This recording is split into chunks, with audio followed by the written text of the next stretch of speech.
you want a revolution? Well, you know, we all want to change the world. Son muchos los que aún piensan que 1968 fue el año más cautivante del siglo XX. Tratan hoy de liquidar al pueblo de Vietnam, pero el pueblo de Vietnam es más fuerte que ellos y la lucha seguirá hacia la victoria. En todos los rincones del planeta resonaban las palabras del Che Guevara, que llamaba a crear 2, 3, muchos Vietnam. La revolución socialista parecía estar al alcance de la mano. Se rebelaban los estudiantes contra el capitalismo en los países más desarrollados. En Polonia y Checoslovaquia se levantaban contra el poder soviético, y en el tercer mundo los movimientos guerrilleros se inspiraban en la lucha de los vietnamitas que a comienzos de 1968 habían sorprendido a las tropas norteamericanas con su ofensiva del Año Nuevo, más conocida como la ofensiva del Tet.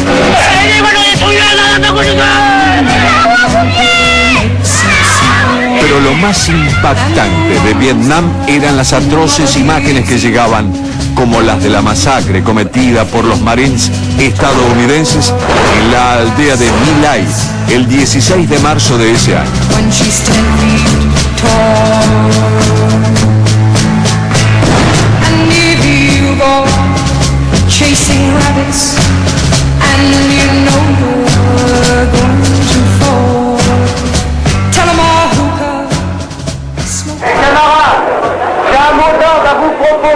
Il est court, mais il veut bien dire ce qu'il veut dire.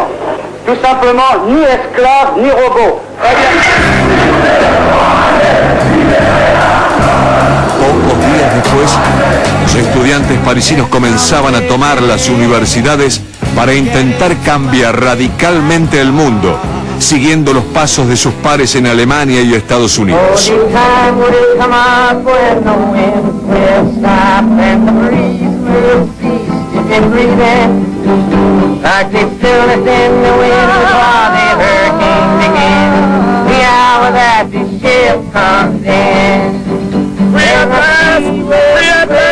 Allí también estaba en su apogeo la lucha por los derechos civiles, tras el asesinato del líder pacifista negro, el reverendo Martin Luther King, el 4 de abril.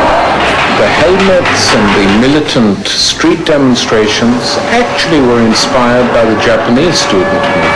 The first student movement, which had been extremely active against imperial occupation, imperial bases, imperial activity, were the Japanese students who did not want a renewal of the US-Japan Security Pact in the late 50s and early 60s.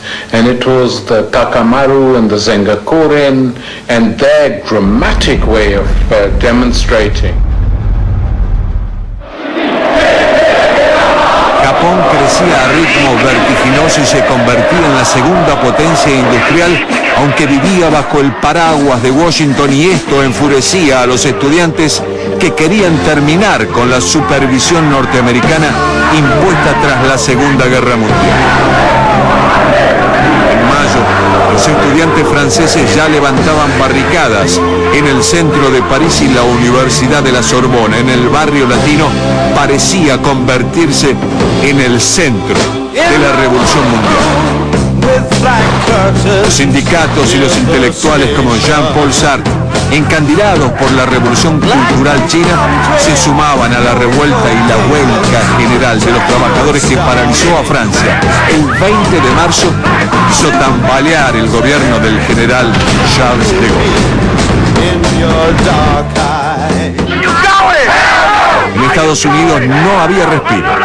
Mientras arreciaban las protestas contra la guerra en Vietnam y los movimientos feministas obligaban a prestar atención a la histórica discriminación hacia las mujeres, el 6 de junio asesinaban al senador demócrata Robert Kennedy en plena carrera hacia la presidencia. En América Latina crecían las luchas populares y la Conferencia Episcopal de Medellín denunciaba al neocolonialismo y al imperialismo, a la vez que planteaba que la Iglesia debía sumarse a las transformaciones que estaba viviendo el continente, defendiendo a los pobres y oprimidos.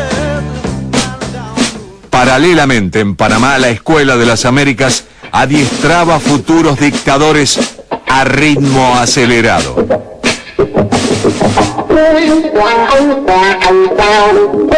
20 de agosto las tropas soviéticas invadieron Checoslovaquia para acabar con el experimento de un socialismo abierto y democrático que florecía en la primavera de Praga, alejado de la oprobiosa tutela de Moscú.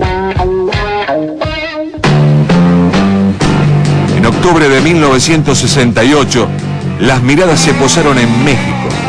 10 días antes de la apertura de los Juegos Olímpicos en ese país, el mundo vio cómo el ejército arremetía contra una protesta estudiantil en la Plaza de las Tres Culturas de la capital mexicana, asesinando a cientos de jóvenes en lo que pasó a ser conocido como la matanza de Tlatelolco.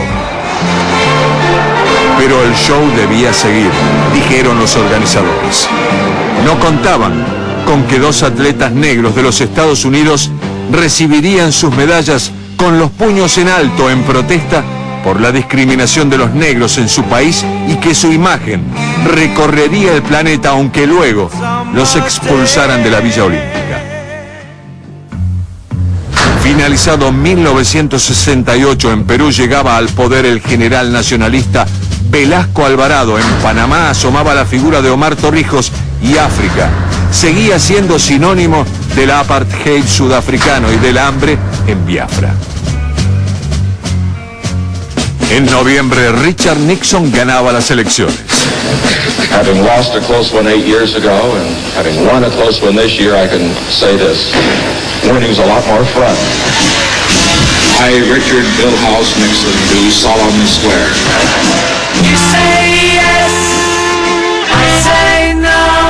Los Beatles lanzaban su álbum blanco. En la Argentina moría John William Cook y se estaba gestando el Cordobazo. El 68 fue mucho más que un año. Marcó una época de crítica y rebeldía y su impronta fue tan fuerte que el presidente francés Nicolas Sarkozy aún continúa obsesionado por eliminar el espíritu dejado por la generación del 68. Sin embargo, muchas de aquellas reivindicaciones planteadas en París, México, Praga o Tokio, pese a los 40 años transcurridos, no parecen haber perdido vigencia.